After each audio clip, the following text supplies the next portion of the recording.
روزہ معاف ہونے کی صورت میں بھی کچھ کنڈیشن ہے. ایک تو حیض و نفاس والی عورت پر روزہ نہیں ہے، وہ روزہ نہیں رکھ سکتی.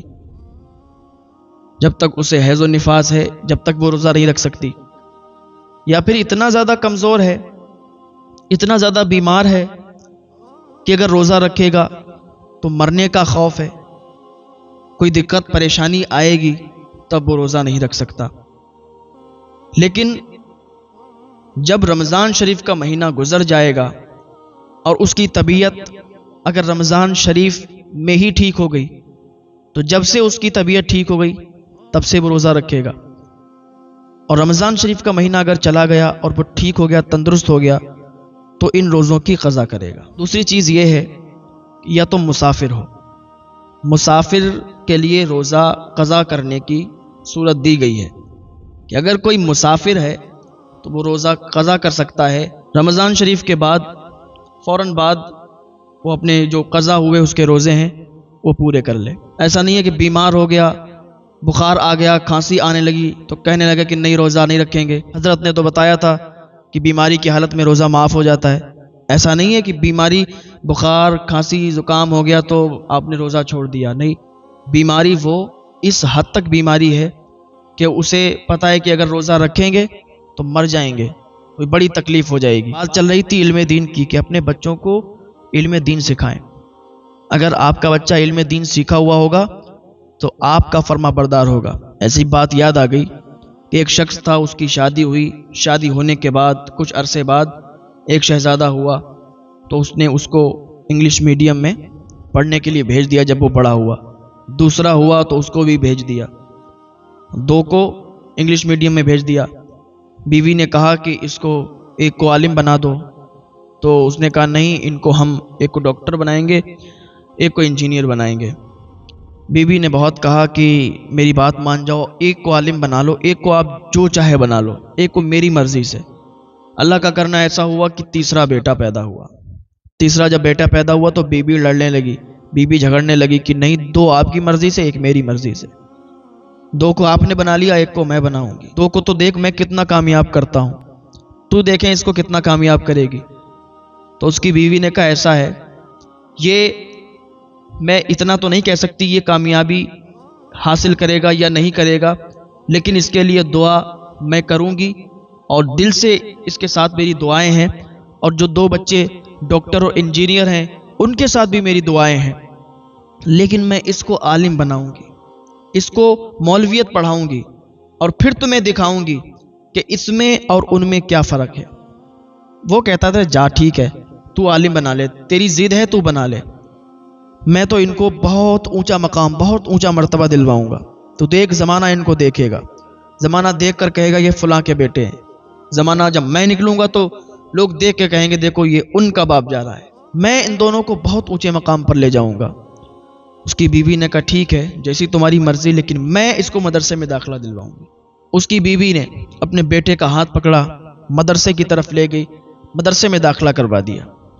ادھر یہ مدرسے کی پڑھائی پڑھنے لگا، یہ عالم بننے لگا اور وہ دونوں اپنی پڑھائی میں ویست ہو گئے. ایک ڈاکٹر بننے لگا، ایک انجینئر. ایک وقت وہ بھی آیا، ڈاکٹر پورا ڈاکٹر بن گیا، انجینئر پورا انجینئر بن گیا اور یہ پورا عالم بن گیا. تینوں بچے پڑھائی سے فارغ ہو چکے تھے، پڑھائی سے فراغت حاصل کر چکے تھے. ڈاکٹر کا ایک اونچا عہدہ، ایک اونچی جگہ جاب لگ گئی ڈاکٹری کی، ایک بڑے اسپتال میں، ایک بڑے ہاسپٹل میں. انجینئر اس کا بھی ایک اچھا خاصا مقام اس نے حاصل کر لیا، اس کی بھی ایک اچھی جگہ جاب لگ گئی. یہ دونوں بہت اچھا خاصا پیسہ بھی کمانے لگے اور انہوں نے رتبہ اور مقام بھی بہت حاصل کر لیا، بہت زیادہ نام حاصل کر لیا. ادھر جو عالم بنا تھا وہ ایک مسجد میں امامت کرتا تھا، گاؤں کی ہی پڑوس کی مسجد تھی، امامت کرتا تھا، گھر پہ آتا تھا، ماں باپ کی خدمت کرتا تھا. ایک دن ایسا ہوا کہ اس کی بیوی نے کہا کہ آج دیکھو، آج ہم آپ کو بتائیں گے کہ آپ نے جو دو بچوں کو پڑھایا تھا ان میں اور ہمارے اس عالم بیٹے میں انتر کیا ہے. کہا اچھا آپ کیسے بتاؤ گی؟ کہ میں تمہیں بتاؤں گی. تم ایسا کرو، ایک کمرے میں جا کے بیٹھ جاؤ اور سارا معاملہ دیکھنا کہ کیا کیا ہوتا ہے یہاں پر. اس نے کہا ایسا کیا کرنے والی ہو؟ کہا وہ مجھ پہ چھوڑ دو، آپ میں کیا کرنے والی ہوں، میں جو کہہ رہی ہوں آپ اس کو کیجیے اگر دیکھنا چاہتے ہیں۔ آپ یہ کہتے تھے نا کہ یہ دو میرے بیٹے ہیں، ان کو بہت اونچا مقام ہم دلوائیں گے۔ آپ نے ان کو علم دین نہیں سکھایا، انہیں اخلاق کے بارے میں بتاتے، حضور کا اخلاق بتاتے۔ جائیے آپ اندر سے دیکھیے اور دیکھتے رہیے، دیکھیں کیا معاملہ ہوتا ہے۔ اس نے کہا ٹھیک ہے۔ وہ اندر چلا گیا اور اس نے کیا کیا، اپنے تھوڑے کپڑے پھاڑے اور تھوڑی بہت مٹی لگائی اور اپنا چہرہ بہت عجیب سا بنا لیا جیسے کسی نے بہت مارا ہو، اور گھر کے دروازے پر بیٹھ گئی اور رونے لگی، چیخنے لگی، چلانے لگی۔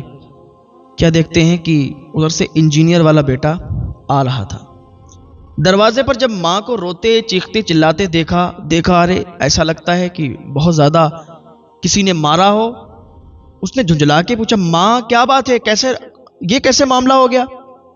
کسی نے آپ کو مارا ہے؟ کسی نے آپ پر ہاتھ اٹھایا؟ تو اس نے کہا ہاں، تیرے باپ نے مارا ہے، تیرے باپ نے ہاتھ اٹھایا، تیرے باپ نے مارا۔ نے کہا ارے بابا کی اتنی ہمت کہ آپ کو مارے؟ اس طریقے سے کوئی کسی کو مارتا ہے کیا؟ وہ ایسا نہیں کر سکتے، میں ان سے حساب لوں گا، میں بتاؤں گا انہیں کہ ان کے بیٹے دو بیٹے کامیاب ہیں، بڑا بڑا نام ہے، عہدہ دار ہیں، لوگ عزت کرتے ہیں۔ اگر گھر سے باہر بات چلی گی، کسی کو پتا چل گیا کہ ان بیٹوں کی ماں کو ان کے باپ نے مارا ہے، کیا عزت رہ جائے گی؟ زمانہ کس نام سے ہمیں بلائے گا؟ زمانے میں ہم سر اٹھانے کے قابل رہ جائیں گے؟ آنے دو میرے باپ کو، ہم حساب لیتے ہیں کہ آپ ایسا کیسے کر سکتے ہیں، میری ماں پر ہاتھ کیسے اٹھا سکتے ہیں، یا آپ نہیں کر سکتے ایسا، آنے دو میں حساب لیتا ہوں۔ اتنا کہہ کے وہ اپنے روم میں چلا گیا، اندر چلا گیا۔ اس کے باپ نے سنا، اس کا دل دہل گیا، اس کی آنکھوں سے آنسو نکلنے لگے۔ ادھر اس کی آنکھوں سے آنسوؤں کا سیلاب جاری ہو گیا۔ ارے ہم تو سوچتے تھے ہم نے اپنے بیٹے کو بہت اونچا مقام دلوا دیا ہے، بہت اعلیٰ تعلیم دے دی ہے، بہت اچھا رتبہ مرتبہ مل گیا ہے۔ میں کسی تعلیم کو برا نہیں کہتا، میں کسی پڑھائی کو برا نہیں کہتا، ڈاکٹر، انجینئر، جو بھی پڑھائی ہے بہت بہتر ہے، لیکن تھوڑا علم دین بھی سکھائیں، علم دین بھی پڑھائیں۔ دوسرا والا بیٹا آیا، ڈاکٹر والا، اس نے دیکھا ماں چہرہ بگڑا ہوا ہے، ایسا لگتا ہے کسی نے مارا ہے۔ کہا ماں کیا ہوا؟ کہا تیرے باپ نے مارا ہے۔ کہا میرے باپ کی اتنی ہمت کہ تم پر ہاتھ اٹھائے، اتنی ہمت کہ تم پر ہاتھ اٹھائے اور آپ اس طریقے سے برداشت کر رہی ہیں؟ آپ کو پتہ نہیں آپ کے دو بیٹے بہت کامیاب ہیں، ارے آپ کے اس بیٹے کا بہت نام ہے، ڈاکٹر ہوں، اونچا مقام ہے، اونچا مرتبہ ہے۔ اگر زمانے میں پتہ چل گیا کہ ڈاکٹر کی ماں کو ڈاکٹر کے باپ نے مارا ہے تو سماج میں ہماری کیا عزت رہ جائے گی؟ آنے دو میرے باپ کو، ہم حساب لیتے ہیں۔ اتنا کہہ کے وہ اندر چلا گیا۔ ادھر باپ کی آنکھوں سے آنسو تھے کہ ہم نے ان دونوں بیٹوں کو کتنا کامیاب بنایا، اور آج یہ کس طریقے سے بات کر رہے ہیں، یہ اپنے باپ سے حساب لیں گے، یہ مجھ سے حساب لیں گے۔ ان کو ہم نے پڑھایا لکھایا اور اتنا اونچا مقام، اتنا اونچا عہدہ دیا، اور یہ بات ایسی کر رہے ہیں۔ خیر، تیسرا والا بیٹا جو عالم بنا تھا، نماز پڑھا کے واپسی کر رہا تھا گھر کی طرف، دروازے پر دیکھا ماں کے آنسو نکل رہے ہیں، ماں کو روتے ہوئے دیکھا تو بہت محبت سے بہت پیار سے کہا ماں کیا ہوا، کیوں رو رہی ہو ماں؟ تو اس نے کہا تیرے باپ نے مارا ہے۔ کہا ماں چلو گھر کے اندر چلو، آپ اس طریقے سے باہر نہیں بیٹھ سکتی، آپ اس طریقے سے باہر بیٹھ کے روئیں گی تو آپ کے لیے اچھا نہیں ہے، آپ کی صحت کے لیے اچھا نہیں ہے۔ ماں اطمینان سے بات کرتے ہیں، ماں دیکھ ایسا ہے، اگر میرے والد نے آپ کو مارا ہے، میرے والد نے آپ پر ہاتھ اٹھایا ہے، کوئی تو وجہ ہوگی، ایسا تو کسی کو کوئی نہیں مارتا کہ جا کے اور بس لڑائی جھگڑا ہونے لگا اور مارنے لگا، کوئی ایسے بغیر کچھ بات ہاتھ نہیں اٹھاتا۔ ماں اس میں آپ کی بھی تھوڑی بہت کچھ کمی ہوگی جو میرے والد صاحب نے آپ پر ہاتھ اٹھایا، آپ کو مارا۔ ماں ہم اس معاملے میں کچھ نہیں کہہ سکتے، اس لیے کہ آپ ان کی بیوی ہیں، انہیں پورا حق ہے، آپ کو ڈانٹ سکتے ہیں، آپ کو کچھ بھی بول سکتے ہیں، ماں اس میں ہم نہیں بول سکتے۔ آپ دونوں یہ اطمینان سے میٹر سلجھا لیں، اطمینان سے اس میٹر کو آپ سلجھا لیں تو یہ آپ ہی کے لیے بہتر ہوگا۔ ماں اس میں ہم کچھ نہیں بول سکتے، اگر آپ کو والد صاحب نے مارا ہے یا کوئی بھی بات کہی ہے تو اس کے پیچھے کچھ نہ کچھ ضرور ہوا ہوگا، اس کے پیچھے کچھ نہ کچھ بات ضرور ہوگی، آپ ایسا کیجئے، آپ روئیے مت، آنسو پوچھئے، والد صاحب سے بات کیجئے، جو بھی ہو آپ اس کیس کو نپٹائیے۔ اتنی جب بات کہی تو اندر سے اس کا باپ نکل کے آیا اور اس کو گلے سے لگا لیا۔ کہا بیٹا واقعی میں تجھے بہت برا سمجھتا تھا، میں سمجھتا تھا کہ یہ عالم مولانا اس کو بنائیں گے تو یہ کیا کرے گا،